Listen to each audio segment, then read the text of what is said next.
नमस्कार दोस्तों, स्वागत है आप सभी का विद्याग्राम में। प्यारे दोस्तों, आप सभी ने अक्सर अपने घर के बड़े बुजुर्गों से ये कहते हुए ज़रूर सुना होगा कि खाना खाते वक्त पानी मत पियो, खाना खाते वक्त बात मत करो। और साथ ही साथ आपने ये भी सुना होगा कि खाना को जितना अधिक बार हो सके उतना चबा के खाओ। तो चलिए हम इसके पीछे का साइंस जानते हैं कि क्या वो जो कहते थे वो सच ही कहते थे या फिर पहले से चला आ रहा ये भ्रम है।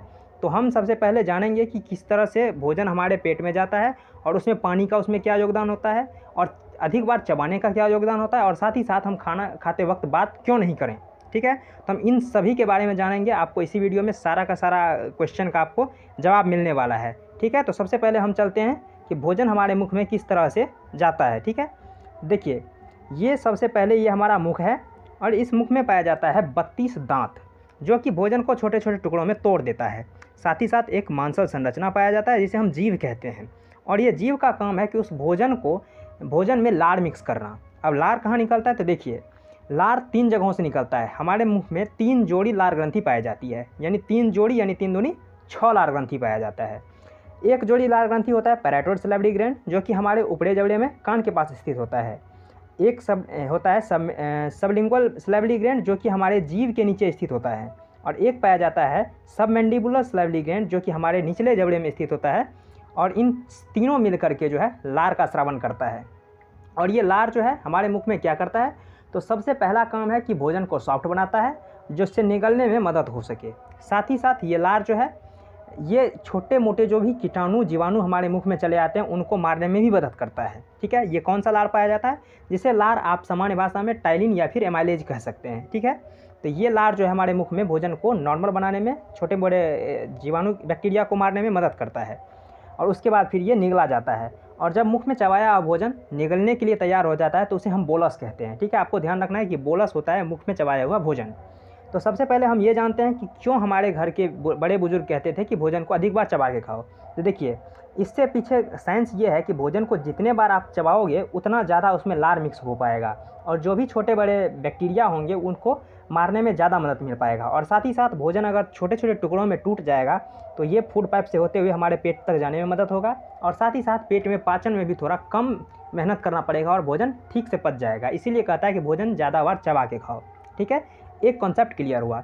ये आपके जो बड़े बुजुर्ग थे जो सही ही कह रहे थे कि भोजन को ज़्यादा बार चबा के खाओ।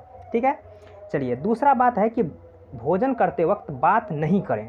तो बात क्यों ना करें, इसके पीछे का हम साइंस समझते हैं। देखिए, सबसे पहले जैसे ही हमने भोजन को मुख में रखा और उसको चबाया तो छोटे छोटे टुकड़ों में टूट गया, उसमें लार मिक्स हो गया, जिसे हम बोलस कह दिए।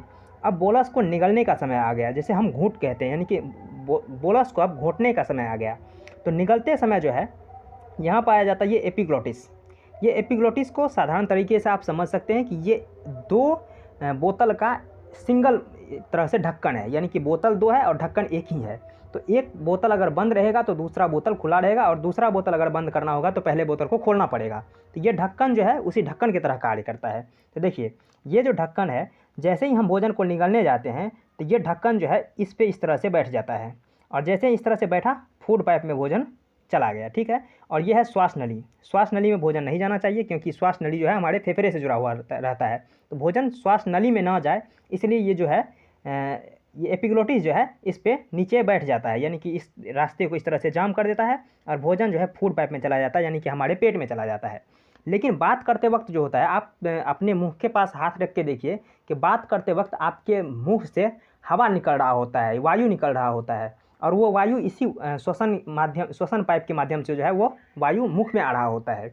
तो जैसे ही आप बात करते रहोगे और भोजन भी निगलते रहोगे तो ये ढक्कन जो है ये कन्फ्यूज हो जाता है कि इस ढक्कन को बंद करें या इस बोतल को बंद करें, इन दोनों बोतल में किसको बंद करना है, क्योंकि ये हवा निकाल रहा है यानी कि बात करने के लिए, और ये फूड पाइप जो है निगलने के लिए खुला हुआ है।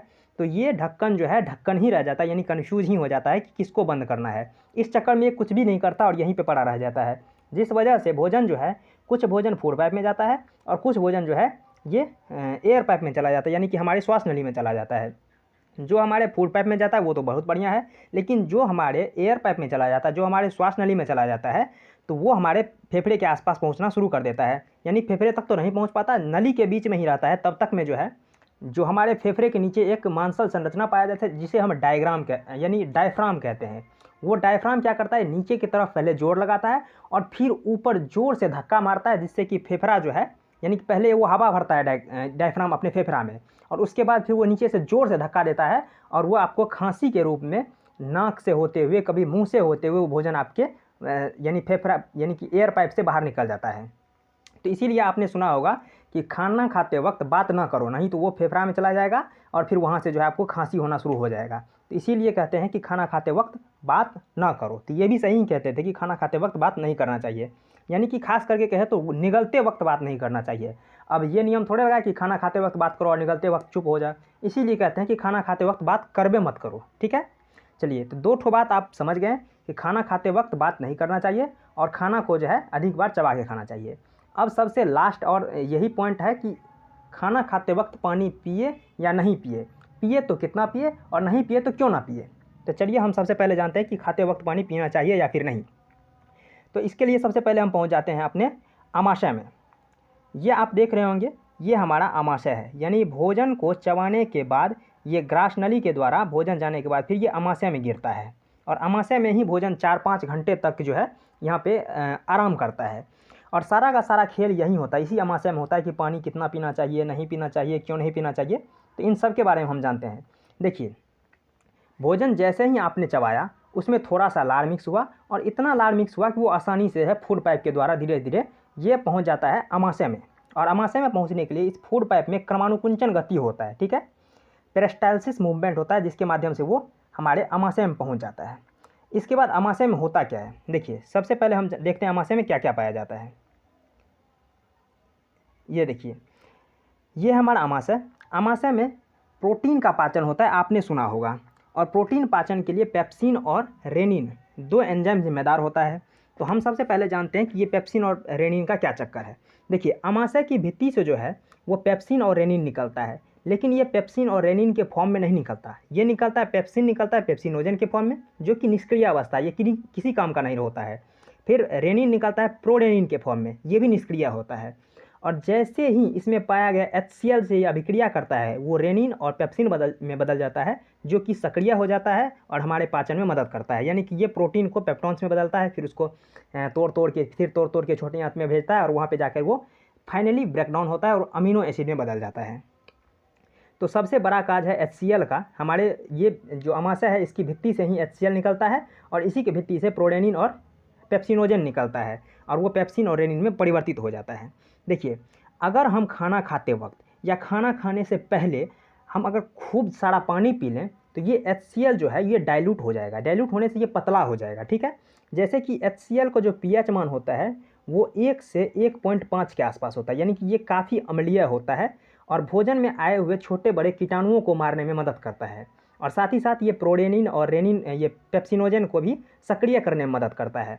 और आप सोच के देखिए, अगर आप खाना खाने से पहले बहुत सारा पानी पी लेते हैं तो ये जो अम्ल है ये कमज़ोर पड़ जाएगा और ये पेप्सिन और रेनिन में ढंग से बदल नहीं पाएगा, जिस वजह से हमारे यहाँ अंदर जो है प्रोटीन का ठीक से पाचन नहीं हो पाएगा।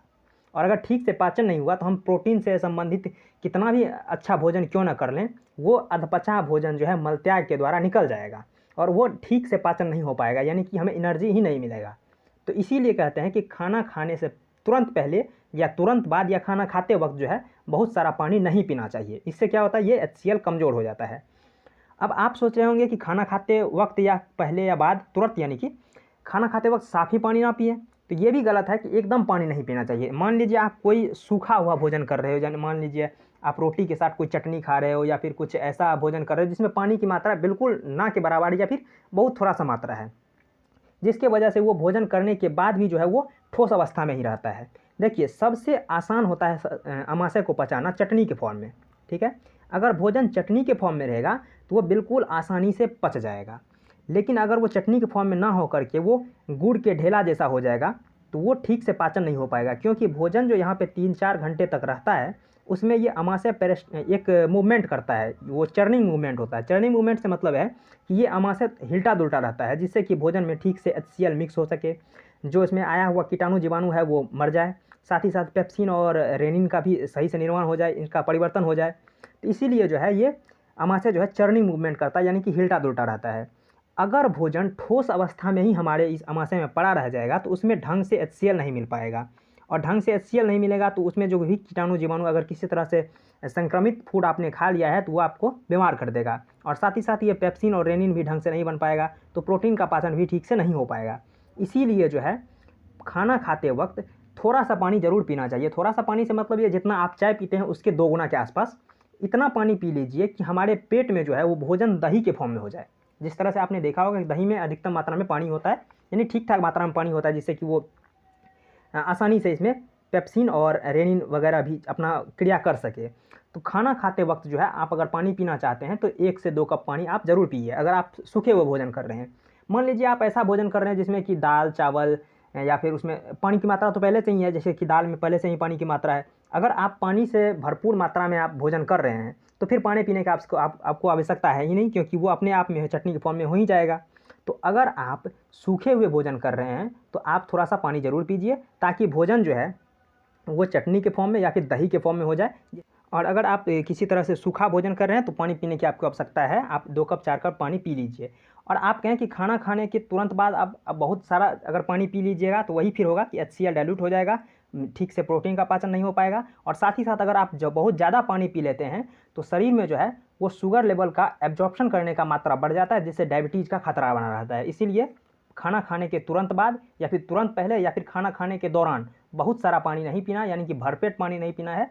और साथ ही साथ आपको ध्यान रखना है कि भोजन आपके भूख के मात्र आप भूख के 60% टू 70% तक ही आप भोजन करिए। यानी कि आपको अगर भूख लगा है 100% तो आप 60% टू 70% ही भोजन करिए, क्योंकि थोड़ा मात्रा में अगर खाली जगह रह जाएगा तो उसमें आप मान लीजिए 2 कप पानी पीजिएगा, ये हो जाएगा 80% तक। उसके बाद भी 20% अगर खाली रहेगा तो वो जो चर्निंग मूवमेंट होगा उसके माध्यम से जो है भोजन ठीक से उसमें HCl मिल पाएगा। और अगर आप पूरे तरह से भोजन को जितना भूख रहा है उससे ज़्यादा आप दबा के खा लिए हैं तो फिर ये जो है आमाशय कितना भी हिल डुल ले उसमें ठीक से HCl नहीं मिक्स हो पाएगा, इसीलिए पाचन में थोड़ी सी प्रॉब्लम हो जाएगी। तो इसीलिए भोजन जो है जितना आपको भूख लगा हो उससे थोड़ा कम कीजिए, ताकि पेट में थोड़ा सा जगह भी रहे, पानी के लिए भी, हवा के लिए भी और मिक्स होने के लिए भी। ठीक है। अब आपका एक सवाल हो सकता है कि इतना दिन से हम खाना खाते वक्त भी पानी पी रहे हैं, उससे पहले भी लेते थे और खाना खाने के बाद भी एकदम से चढ़ के पानी पी लेते थे, तो अभी तक कोई प्रॉब्लम क्यों नहीं हुआ? तो देखिए, यंग एज में जो है ये सब उतना ज़्यादा मायने नहीं रखता है, क्योंकि HCl जो यंग एज में काफ़ी स्ट्रॉन्ग होता है, हमारे शरीर का इम्यूनिटी काफ़ी बूस्ट होता है। साथ ही साथ जो भी हमारे यहाँ के किसान हैं, जो भी हार्ड वर्किंग पर्सन है, उन सब में भी इसका कोई प्रॉब्लम नहीं होगा, क्योंकि वो इतना ज़्यादा काम करते हैं धूप में कि उनका पानी जो है शरीर से अपने आप निकलता रहता है। तो इसमें यानी कि इम्यूनिटी उसका बहुत ही स्ट्रांग होता है। खास करके अधिक एज हो जाने के बाद ये सब चीज़ जो है मायने लगने लगता है। ठीक है, यानी कि अधिक एज के बाद ये सब प्रभाव डालना शुरू करता है, और अभी यंग एज में है तो कोई फ़र्क नहीं पड़ेगा। लेकिन अगर हो सकता है तो आप परहेज़ कीजिए थोड़ा सा इस सब चीज़ों से, जिससे कि आप अधिक एज में भी स्वस्थ रह पाएँ। ठीक है, चलिए तो आज के लिए इतना ही, मिलते हैं नेक्स्ट वीडियो में, तब तक के लिए धन्यवाद। जय हिंद।